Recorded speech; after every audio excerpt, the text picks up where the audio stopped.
Have you ever wondered how a single person's journey can end up sparking a change for an entire community? Well, today we're diving into a story just like that. It's a powerful tale about leadership that kicks off on a small island in the Pacific and leads all the way to a nationwide fight for human rights in Bangladesh. So how exactly does that happen? We're going to trace one man's path to see how world-class training, a deep personal faith, and some really smart strategies can all come together to create a real blueprint for hope, especially when the odds are stacked against you. And the man at the center of this story is Professor Dr. Milton Biswas. I mean, look at his career. It's this amazing mix of top-level university work and on-the-ground activism. From becoming a professor to co-founding a human rights group, you can see his commitment was there from the start. But then, in 2018, one single experience would completely reshape his entire view of leadership. Yeah, that major turning point happened in Maui, Hawaii. He was there for a really unique leadership program.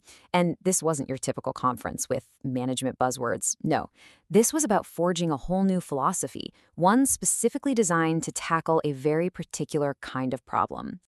And that problem is what the Haggai Institute calls gospel poverty. The idea behind it is actually pretty simple, but it's also profound.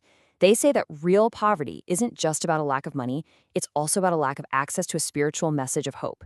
The entire mission of the Institute is basically to equip local leaders to end that specific kind of poverty in their own communities.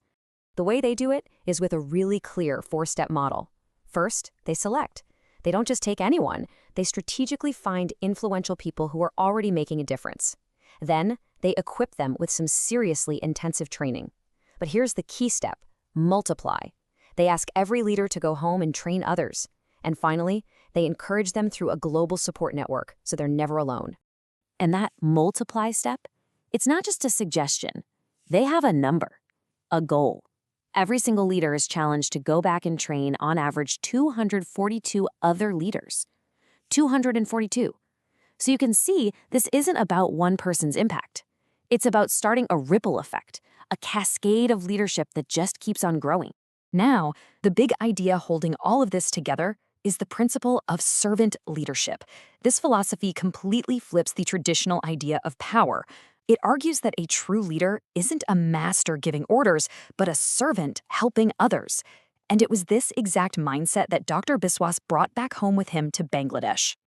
So it's a great idea in theory, but how do you actually apply that to complex real-world problems?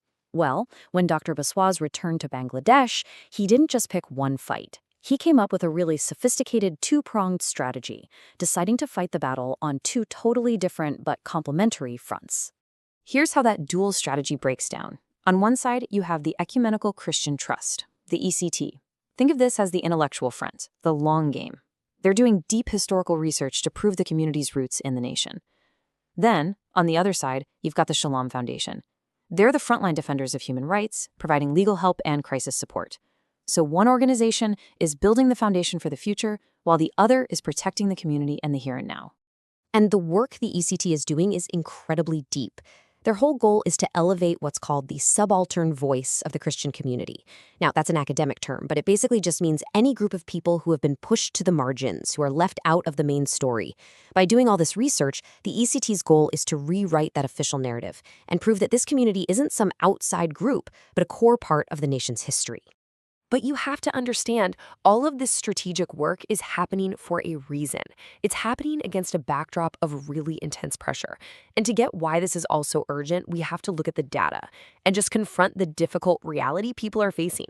According to the 2025 World Watch List, which tracks this stuff every year, Bangladesh is ranked as the 24th most difficult country in the world to be a Christian. And that's not just some abstract number on a page. That number represents the daily reality for an entire community. And this table here really shows where that pressure hits the hardest. Just look at that top score for personal life, 74 out of 100. That's a massive score. It means there's immense pressure on people, especially on those who convert. They can face being totally isolated with a complete loss of privacy. That's exactly where the Shalom Foundation comes in with their crisis support.